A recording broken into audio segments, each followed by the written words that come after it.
Welcome to Season 4 of the Excel podcast. In this season, as before, we will be bringing you news, views and opinions from people relating to the driver training industry, both local personalities from here in the southwest and nationally recognised figures, all of whom will have something to say about their experience with driver training. We hope you enjoy each episode, and if you do, please give us a like at the end of it.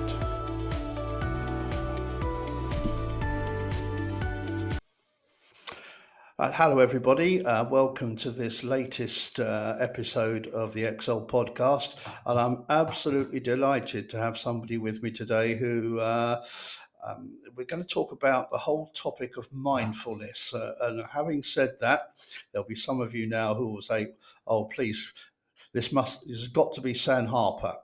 You're absolutely right, it is. And I'm so grateful, Sam, for you coming to join me today. So hello and welcome. Yeah, lovely. Thank you for inviting me, Kevin. It's good to actually see you. Yes, Bob Morton, between the two of us, we said that we've got, what did he say? We've got faces for radio and voices for silent movies.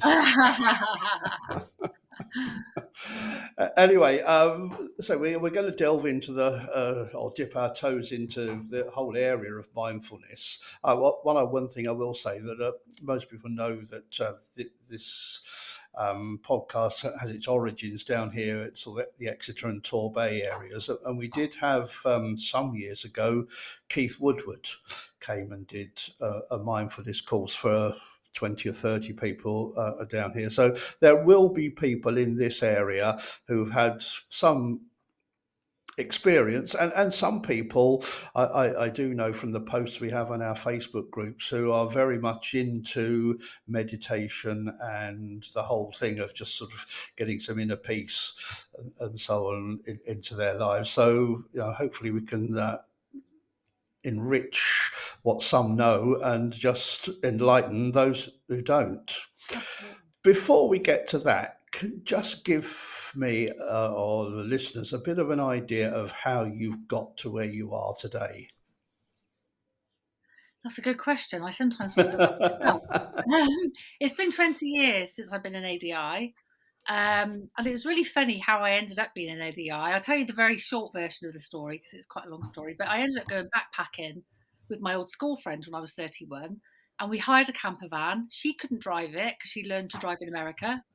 So I taught her to drive the stick shift, as she called it. And when I got home, I was like, oh, what am I going to do? I was a bit of a crossroads in my life. And my same friend that I'd been away with got deported. That's another story. America. So she ended up coming back to the UK to live with me, and she saw the advertisement we just both referred to, become a driver instructor. And she said, oh, you taught me how to drive that camper van. You could do that. And I was like, don't be so stupid. Why would I want to do something like that? Here we are anyway, 20 years later. So it's funny how these things come about, isn't it? Yes, because we were chatting just beforehand, talking about the instructor college, which was all over the TV screens at the time, and that's really got me thinking about doing this. And that's who you trained with. Absolutely, yeah, it was. Yeah, it was who I trained with. I went to Bristol for the week, and luckily I was teamed up with. There was two of us training together, and he also lived where I live in Gloucester, so we were able to buddy up together. And I started off with New Driver. Do you remember New Driver? Oh yes, they've got a couple of people down here. Are they still going? There's one or two with the New Driver logo on their cars around here. Yeah, so I was with them for the first, I don't know, maybe 3 or 4 years, and then I went independent. A little while after that. So we are. So and the venture into mindfulness, more recent, I guess it's been the last. I'm losing track of time. 6 years, I think it's been. Just because life happens, and I was noticing that I was anxious and holding a lot of muscle tension and stress. To the point where I remember saying to my husband, I don't know if I can do this anymore. really Right. bringing it home with me and thinking I need to find something that's going to help me to just manage life. Yeah. Discovered mindfulness. I think a relative of mine suggested I try the 8-week MBSR, which is mindfulness based stress reduction, which is considered like the gold standard, the original John Kabat-Zinn Yeah. 8-week course. And I did that course and I really noticed a shift. It was life changing. Yeah. And I got to the point I thought, well, I need to be sharing this. It kind of naturally integrated into my work. It was a very natural, organic kind of process. And I thought, wow, I should be really talking to other ADIs about this. I thought that, and I actually held a focus group because I thought it can't just be me. It can't just be me that has all these challenges. So I had a focus group and I thought I didn't want to assume that their pain points would be the same as mine. Mm. But most of them were. A few things that they had different to what I had. But, the usual stuff, sort of stress and diary management and physical pain. Yeah, all that stuff. So Mm. fast forward a few years, I thought, oh, well, I went and qualified. I became a qualified teacher of mindfulness, and the course, the qualification I initially did was mindfulness and compassion in professional practice, and that enabled me to write my own course, and Right. hence mindfulness and compassion for driver and rider trainers. And I also teach the MBSR now as well, so I'm qualified to teach that too. And a lot of the instructors that do my course then go on to do the 8-week MBSR. All right. I find amazing. Yes, amongst my myriad of bits I've written down here is about the courses. So we may just come back to that in a little while. Because one thing I didn't say at the start, which you have now sort of accredited yourself, are the fact that not only are you an ADI, but you have, a series of accreditations for mindfulness itself. Yeah, that's it. I mean, the biggest one really is the BAMBA accreditation. So BAMBA is the British Association of Mindfulness-Based Approaches, and I think I acquired that in 2022. And you have to just jump through a series of hoops. Right. It's quite a lot, and it costs a lot actually to remain on their Yes. register, and I might actually need to re-register actually. But I do follow the good practice guidelines, and that means taking myself off on retreat every year for a week. Oh, Because the thing is with mindfulness, it's and this is the thing that can be really interesting with the ABIs that do the course. A lot of the CPD that we do is very much almost like a tick box. Yeah, I got that. Yeah, understand that. I've right. learned that. Whereas with mindfulness, it's very much you embody it, if that makes sense. It's something that you Yeah. either do or you don't do. And I guess it's a Right. bit like yoga. It's a bit like yoga for the mind. Yeah. If you do yoga, you're going to have, you're going to improve your muscle strength and you're going to improve certain aspects about your physicality. And I guess mindfulness is very similar, but the main, I guess, it does affect you physically, but it gives you strength of mind with regards to where you choose to focus your attention. And I Yeah. used to be the worst ruminator. That was my big thing, rumination. Playing over stories, somebody would upset Right. me. Yeah. So yeah, that's the best way to describe it. Really, it helps people to have a bit of a stronger sort of sense of where they choose to rest their attention, and you just get a little bit more flexible. I guess it changes your perspective a little bit, Right. Yeah. changes the way you think. Yeah, for sure. Yeah. I So yeah. suppose that, yeah, you'll get a whole spectrum of people, some of who will, I imagine, be fairly skeptical. Some things, think, is this really for me, and that sort of thing. So uh, you have to sort of win them Yeah. over, I suppose, or maybe some you won't be able to. Some you won't be able to. Some Mm. people are very comfortable in their discomfort, which sounds a bit of a funny thing to say, Yeah. but a lot of people are very uncomfortable with whatever's going on in their lives, and they have their crutches. We all have our Yeah. crutches, and for some people that suits them. Nobody is Yeah. saying that's wrong. But for me, I wanted to address what was more at the root of it all, if that makes sense. Yep. Yeah. And really, It's actually focused attention. It's not even about making yourself feel more relaxed or better to start with. That's almost like a byproduct, actually. That comes Right. later Yeah. through the practice. But mindfulness in itself, it just helps you just to be a bit more resilient and a bit more resourced. And that quiet space that we've all got within us. Like some people go fishing, some people they do. We've all got recreate. A lot of people have Yeah. Yeah. recreational things that they like to do, and when they're in that space of that recreation, life is calm and they feel peaceful Yeah. and they feel very centered. Very, everything's good. Yeah. Mindfulness helps you to access that space that exists in all of us that often just gets buried and lost. Yeah. We lose touch with that part of ourselves sometimes. And I think mindfulness, it just makes you able to access that a little easier. Yeah. That makes Yeah. I was, and there is um, quite a sort of a scientific basis to this, isn't there? It's not just sort of some airy fairy thing.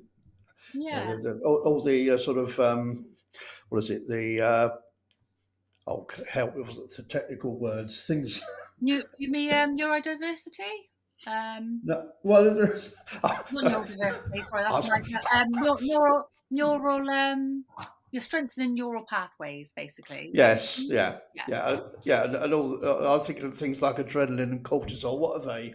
Yeah, that's right. Yeah, with regards to, you're absolutely right. And this is what I mean about the yoga thing. You're Yeah, strengthening your mental muscles. So the part of the yes, brain that's responsible for the fear response, yeah, the amygdala, that has actually been shown to be reduced. The amygdala, the yeah, fear center of the yeah, brain, shrinks in seasoned meditators. They've actually found that has happened. And it also alters other areas of your brain responsible for cognitive function, memory, hippocampus, all that stuff. The idea is like any muscle, the more you use it, the stronger it gets. So right, yeah, constantly yeah, playing back stories in your head that are negative, that you get better at doing that. You right, get better at yes, being negative. yes, yeah, Whereas if you focus your attention on using different ways of thinking, you get better at that. Yeah, yeah. and how it works. Because that's something I remember Keith Woodward saying about change the script. As if you're in a film and if things aren't right, change the script. So it's in effect the same Yeah, sort of thing. Because somebody I know called Janie Whittemore who lives in Cheltenham, so it won't be too far from me. She's a Reiki practitioner and she does havening as well. And she did the havening on me about 3 years ago on a phobia that I had. I don't know whether I still have it or not because the phobia is about birds.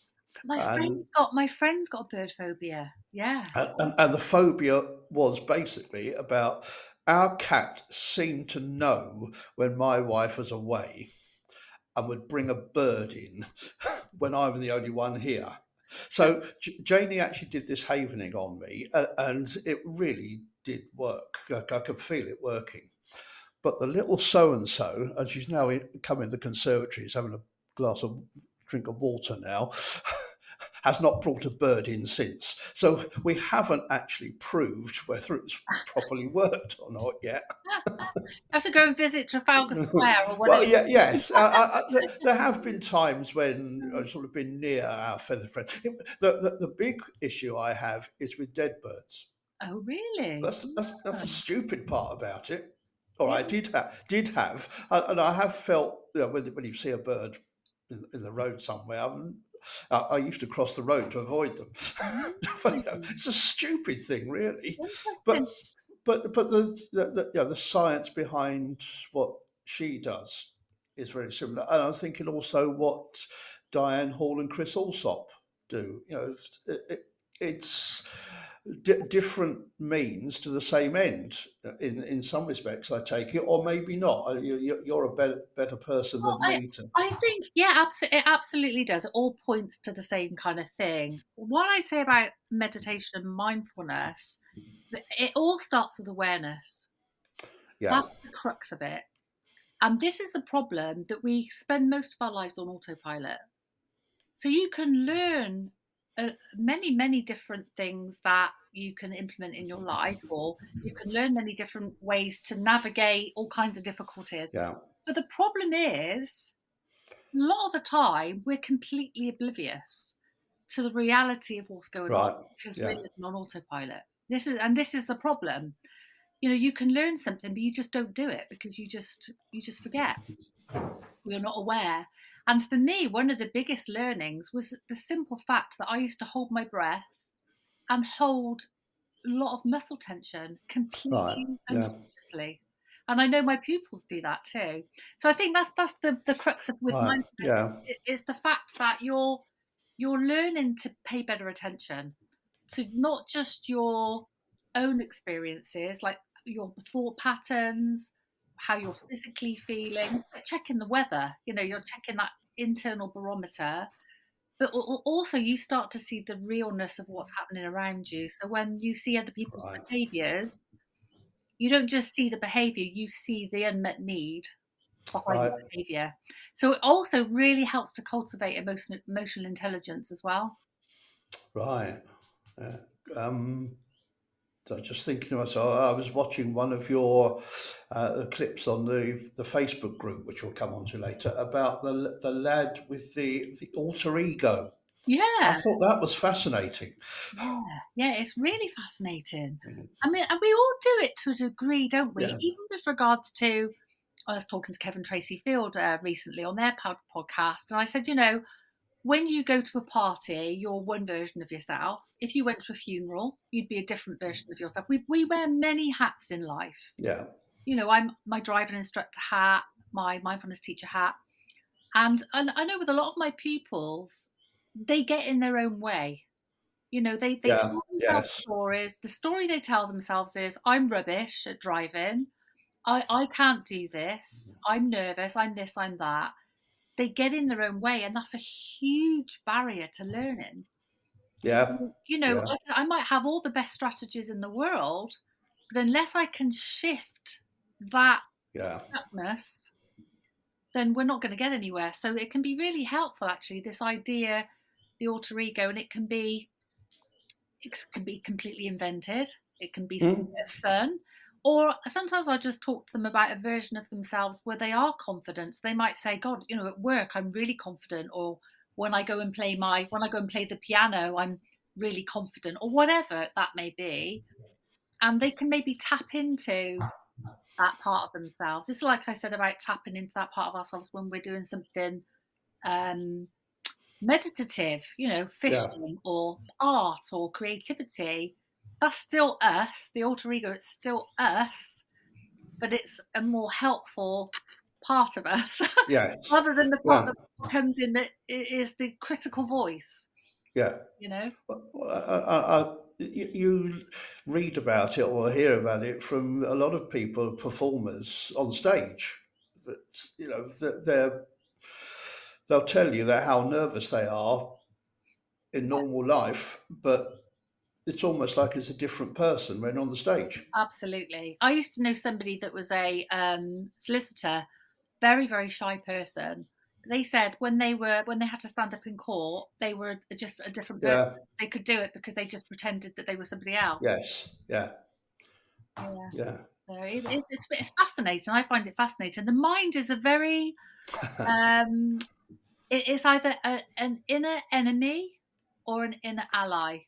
Yeah. Can be an enemy if we let it, but we can also harness its strengths and we can turn it into an ally. And the first part starts with, well, what's actually happening? What are the stories I'm telling Yes. myself? Yeah. Patterns of behaviour that I'm doing that aren't serving me. They're not helpful. Yeah. Yeah. Well, I suppose just sort of going down a different garden path slightly from what you've just said there about the media doesn't help with sort of the way they portray images, particularly for young girls. So there's a friend of mine who she's an ADI, and I know her appearance. It was her teeth that were a major stumbling block for her. And she said that I'm not going to say who it is, but she'll know if she listens to this. That she didn't want to smile properly in any photos because her teeth would show. And she's had work done to that, and she's much more self confident about that. But You know, it's very interesting. One of the things that happened to me when I discovered mindfulness, I stopped dyeing my hair. 'Cause I used to dye my hair, yeah, and I discovered mindfulness, and because of this shift of me kind of just accepting, a lot of it is about accepting how things are, seeing the reality yeah, of life, and realizing that actually self-acceptance is where it has to start. And it's yes, the big yeah, thing. And because I was able to start to accept how I looked, I just thought I'm just going to stop dyeing my. Well, I'm grey. My hair's grey. I mean, I'm 55 this year, um, and I just accept yeah, it. And I think that's the thing. I think we rest so much pressure on things. We judge ourselves so harshly. We yeah, perceive that the world's judging us, and a lot of the time, people don't even notice the things that we pick at ourselves for. Other people don't see that. I know. I see yeah, a lady my age. Sometimes I just think, oh, she's got really lovely sparkly eyes, or hasn't she got lovely skin, or she holds herself nicely. That, you don't notice the little. Now, until this particular person actually came up publicly and mentioned it, I thought I've never ever noticed anything. To me, there was nothing there. But to the individual, it's sort of as you say, your mind is either your friend or your enemy.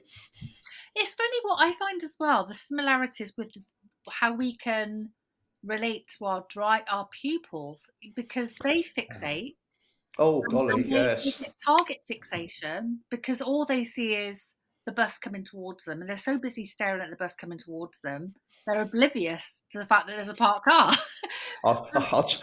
Sorry to interrupt. I'll tell you a very funny story about that. The PDI, she's now an ADI, about 3 weeks ago, she passed. And she took an inappropriate learner because her first two let her down. One of them actually told her the week before, "Oh, I forgot I'm going on holiday to Spain next week. I can't Oh, do it." Anyway, she took somebody who wasn't appropriate, really, but she dealt so well with this girl. And they were going down or they were at some traffic lights, and there was a bus coming the other way, and the examiner expressed surprise in the debrief afterwards the way this girl virtually jumped into Vicky's lap because there's a big bus over there. Anyway, sorry, I've yeah. interrupted what you were saying. Yeah, no, it's but the thing is, we can see it with I know it's a different, Yes. completely different Yeah, context, but this idea that people fixate on something, and you have yeah, to see the big picture, and yeah, it's enabling us to do that with ourselves, to see the big picture. You know, it's not just about this or that, and people have got hang-ups about all sorts of things. People get very dissatisfied, you know, yes, yeah, and they're very hard on themselves for it. But I think the compassion part is huge. I mean, mindfulness and compassion, the mindfulness is just the beginning. The mindfulness is right, waking up to the reality, which is hard. It's really hard to see life as it really is, and yeah. not numb and avoid. It takes courage to do that, I think. And then it's the compassion part helps us to just be kinder to ourselves and learn to accept, and to be more of a friend, befriend ourselves. Which is a very good way of linking to your latest contribution to the Kit Mag. Yes. Self compassion is in last month's, isn't it? Yeah, Uh, yeah. I've written a few times about self-compassion. yeah, because Um, I've done a little bit of research. You started with him in September 2022, no, 2022, and you've been a regular contributor to there ever since. I was an interest here. The Kit Mag duo, oh, um, of we share the same social media manager, so oh, Alison Harper. oh yeah, So Alice and I have a laugh about, sometimes they're the Chuckle Brothers, sometimes they're Beavis and Butthead. yeah. But if we're feeling really kind and polite, we do call them Lee and Mick. Yeah. But yeah, what a great resource that is, and Yeah. all the articles you've written in there. It's there's such a rich, free resource to everybody. Yeah, and the thing is, I suppose it is a lot of the stuff I write about. It applies to everything. Well, obviously, Yeah, I bring it into my work, and it's in the context of our work as an ADI. But when you bring in mindfulness, compassion into your life, it affects everything. They call it the golden thread, and it does yeah, inform everything. It informs how you how you relate to your pupils, but also your friends and your family, and pretty much everybody really in yeah, life. And the compassion part is all about, with the you start off with the mindfulness, and that can be hard because how things aren't it is life isn't always easy. And we, for some reason, the society that we live in, we're very hard on ourselves. I think this is why a lot of yeah. people have got these hang-ups with how they look, or how they think they're being perceived. And with media, it certainly doesn't help, I think. No, no. But it's almost like filling up your cup. You've got to fill up your own cup. If you're going to give out and support other people, you're going to be more resourced and resilient to do that if you're supporting other people, if you're filling up your own cup first. And for a lot of people, it can be very, very, can feel very vulnerable, actually. Yes, Human self yeah, compassion. I've had men on the course and women get quite emotional because mm. it's probably the first time they've ever actually been kind to themselves. They've spent their whole lives with this really mean voice Beating themselves beating up. Yeah, themselves up. Yeah, and it can make us feel. It can be quite yeah, it can be quite life changing actually when you start to discover self compassion and you learn to how to support yourself and to give yourself you give yourself, because ultimately, we've got friends, we've got family, but ultimately we're with ourselves all the time. It's us. yeah, It's yeah, almost like being a second person. So there's you, and then you can almost watch yourself. You can become the observer of yourself. Um, that, I know that sort of sounds a bit of a strange concept, but when I first heard about that from Eckhart Tolle, the book The Power of Now, that was a all huge right, learning curve for me. That we can observe ourselves yeah. and be kind to ourselves. Yeah. Uh, and sort of leading on from that, one thing one of the most powerful things that I find with my PDIs is getting them to record their lessons. Nobody wants to do it, and people are very uncomfortable with it to start with. But eventually, I think they overcome that. But I think people are, sort of looking at ourselves. Um, Yeah. it's a very powerful thing to help people. Yeah. All right, we're doing it just so they can see what they're getting right and what they need to improve on in terms of in car with the learner. But it can be very powerful, and I always find with learners. It's making them realize that 17-year-old getting in the car and learning to drive, however good or not they think they are, I said, this is your first opportunity for the majority of them to actually be doing something by yourself for yourself. Mm. And whether you're doing it, getting it straight away or not, you are achieving something now. And how do you feel about that? And, oh, I never saw it a bit like that. Yeah. That's it. And I think this is the thing where can be difficult actually when it's the parents wanting the children to Yes, learn. Because yeah, I think you're right, they have to want to do something for themselves, and it has to be their choice. Like, it's like that famous phrase, is that you can take a horse to water, but you can't make it drink. Yeah, certainly. I think they have to be wanting to do it, don't they? yes, yeah. So I always ask them why are you here? With a 17-year-old, most of the time it is where we live here, and I'm looking out at 4 or 5 fields out the back there. If I'm lucky, a couple of goats will walk past the end of the garden in a minute. But you know, a bus comes once every blue moon, and so for most of them, it is just getting the independence. Yeah, yeah, But every now and then, there's a lad who lives just down the road. I went round to see him, and he had a very forceful father. And the lad got back to me about a week later and said, actually, I don't want to learn to drive yeah. at the moment. He just wasn't ready. He's actually learning with another guy who lives a few miles away. And it's funny because we pass each other. I'm going out to a lesson. He's waiting for the lad. And it's no problem to me because I wouldn't have fitted him anyway. But he just wasn't ready. Yeah. But it was the parent who was forcing the issue. I've had that myself many times where they're just not ready Hmm. for whatever reason, and it can just be a short while later, something just changes. And I've had conversations with parents, and I've said, they're just not ready. Yeah, it's Yeah, difficult. Can be yeah. a difficult one, can it? Yeah, yeah. So there was another mother. Her eldest son took no time at all to pass with me, and then the youngest son came along and did a couple of lessons, and then didn't turn up for a couple of them. Mm, And the mum got back to me and said, "I'm ever so disappointed in him. He doesn't want to learn at the moment." I said, "He's not ready." mm, She was more. She was disappointed. He wasn't. mm, Apparently, mm. one day he went off on his bike, and she said to him, "Oh, you don't remember you've got a driving lesson?" And all he did was wave to her as he went off. Yeah. But yeah, I got to say as well, with regards to my mindfulness practice, this is one of the things, this type of thing that it has really helped me to navigate with regards right, to yeah, boundaries.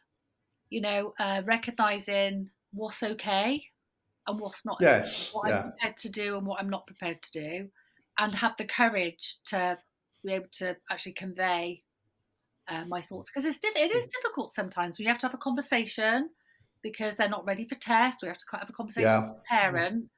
And this compassion, this mindfulness compassion, really helps us as yeah, individuals to feel more, um, yeah, to have the courage of our own convictions and be more yes, confident, yeah. for sure. It really has helped with that as well.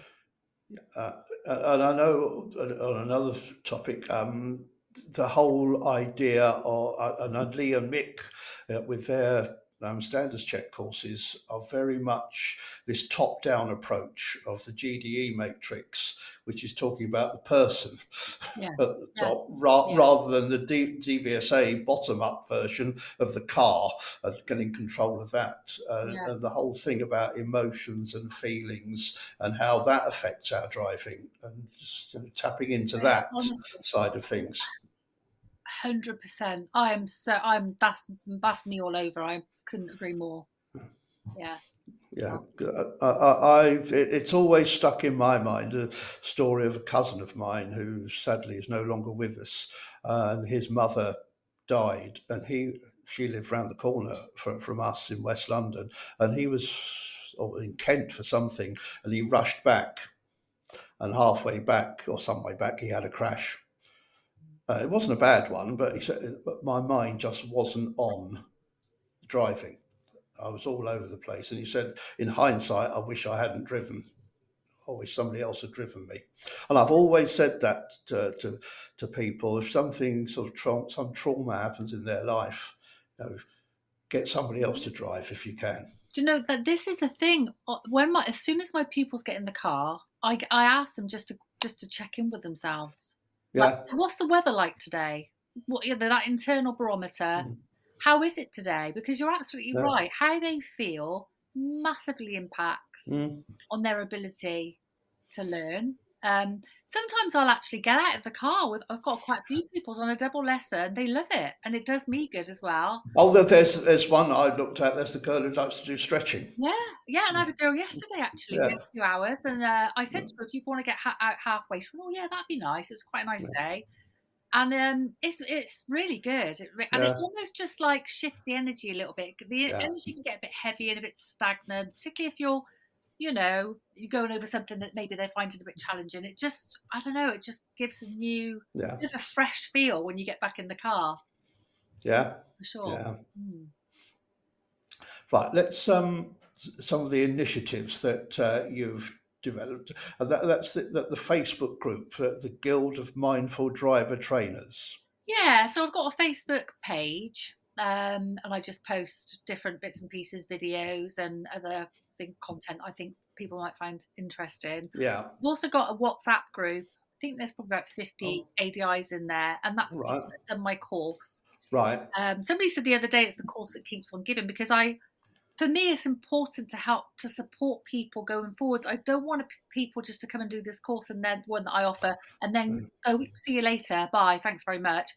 Because with mindfulness, it doesn't work like that. It's very much a practice. You either do it or you Right. don't.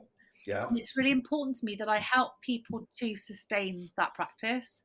And so this is why we have the group, and it's lovely. It's such a lovely space. It's a really safe space for people to come on, and Yeah. people ask questions, and so there's that which I provide as well. So and we've got I need to populate the map. I've got people that have done the course and getting them on the Right. map for Yeah. the older people. So hopefully people can start to be more aware of Yeah. the eyes that are informed about mindfulness, who Yeah. know what it is, and and find somebody that offers that aspect. Yeah. So Okay. let's move on then to the course. What's actually involved with that? Yes, the course that I offer is Mindfulness and Compassion for Driver and Rider Trainers, and it's held over 6 weeks. Next one starts on the 27th of this month, and it's an hour and a half per session, and it is 9 hours in total. And that comes with over 80 slides, resources, 6 meditations, the WhatsApp group. Right. And it's a real journey. I know it sounds a bit naff, but the amount of people that come on the course, I say to them, "Why are you here?" And they Yeah. pretty much all say they would offer something else in the toolkit for my learners. And at Yeah. the end of the course, when I say, "What did you get from the course?" the majority of them say, "Actually, I got a lot out of it for myself that Yeah. I wasn't Yeah. expecting," Yeah. which is lovely. Yeah. So, and is that done online on It's Zoom or online. something? Yeah, Right. it is Yeah. online. And it's been amazing. We've had people all over the world. I had a guy getting up Yeah, I saw that. at Yeah. 3:30. Yeah, a lady in America. The last course I did, there was a lady in Greece. That's the beauty of the internet, isn't it? Well, Amazing. yeah. Yeah. Mm. Yeah. Because my wife and I, we play a card game, a word card game with two friends in New Zealand every Sunday. That's You know, amazing. and I love it. it's well, one of them sort of friend who's I've known from school for well, it's 50, at least 55 years now, and we see more of them than we do of any of my other friends. Yeah. It's amazing. I've got a friend in New Zealand. We WhatsApp video call Yeah, like every week. yeah. It's great, isn't it? Yeah, my wife's uh, my stepdaughter's on the Gold Coast in Australia, and we're linked with them every Sunday. You know, it makes. And also, my wife's son was rushed to hospital very poorly with. So it was to do with his breathing, and his lungs were filling up, well, or not filling up with oxygen. And the fact that she was able to WhatsApp him and didn't have to rush up to London because she couldn't have done anything there anyway. But every day she was able to WhatsApp him in the hospital. You know, it just made life so Yeah, much easier and put her mind at rest yeah. as well. So you know, the technology, despite the issues we had, me trying, me, It's funny, me, Kevin. I've got a real love-hate relationship with it. I love it because it's yeah. amazing, and I also really hate it when it goes wrong.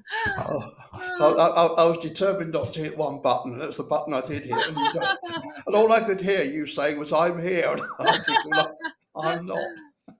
And I have the same problem with Lee. The first two times we tried to do it, he's doing goldfish impersonations because I could see his mouth moving, but there was no sound. Oh dear.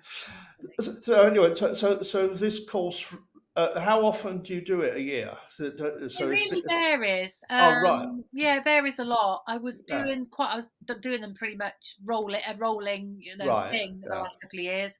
I've just changed my website because I'm doing more outside of the industry now. Yes, I saw that. There's quite a few Um, different areas in it, yeah. isn't it? So yeah. So yeah, I'm just kind of expanding and Yeah, expanding my offering. So yeah, I guess yeah, I will do more, and I will definitely be doing another MBSR yeah. course this year. And there's another course called the CMR program, which some of the ADIs that have done my course have also done, and Right. that's the Compassionate Mindful Resilience program, and that's especially designed for people who support other people. Oh, right. Just because when you're given a lot of yourself, it can really leave you feeling quite depleted. Yeah, You yeah, know, you're giving that support, and you're being there for other people, and sometimes it's hard to feel that yeah. you're giving yourself what you need as well.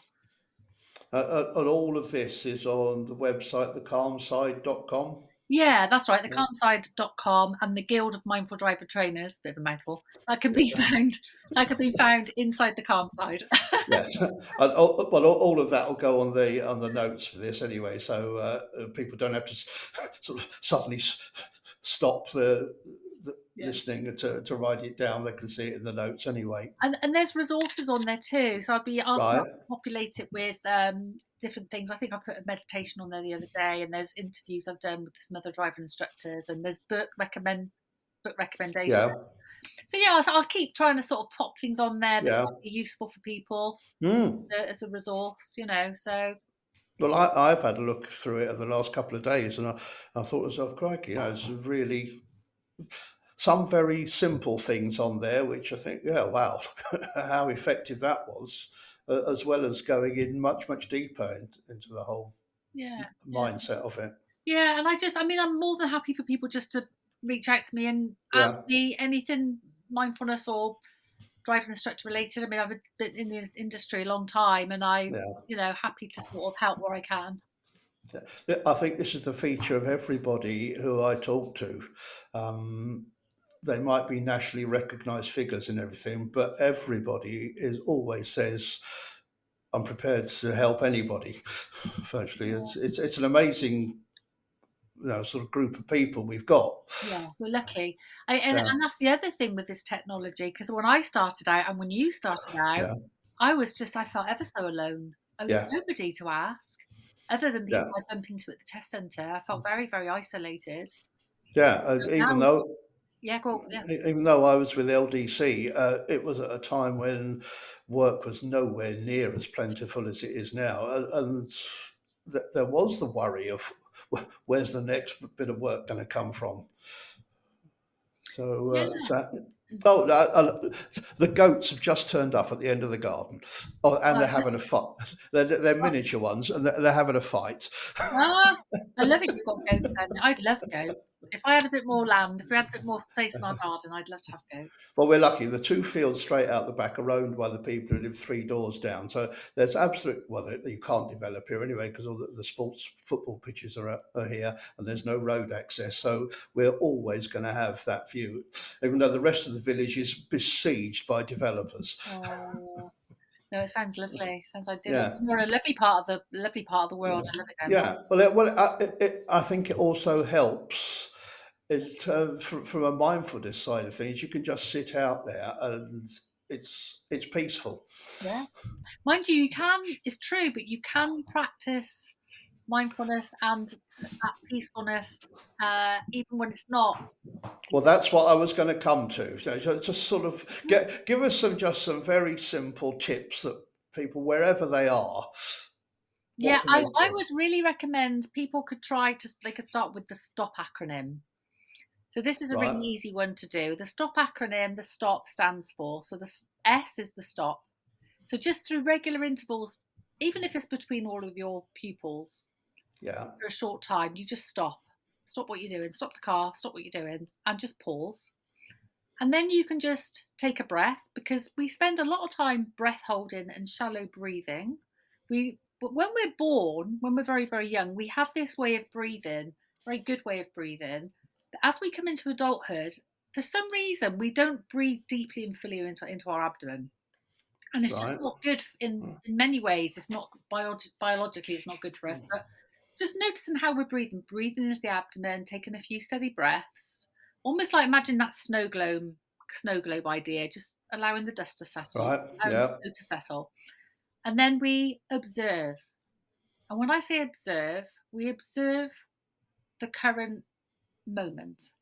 So you might Right. notice what's actually going on now. And you might notice things like there's a trace of a headache coming.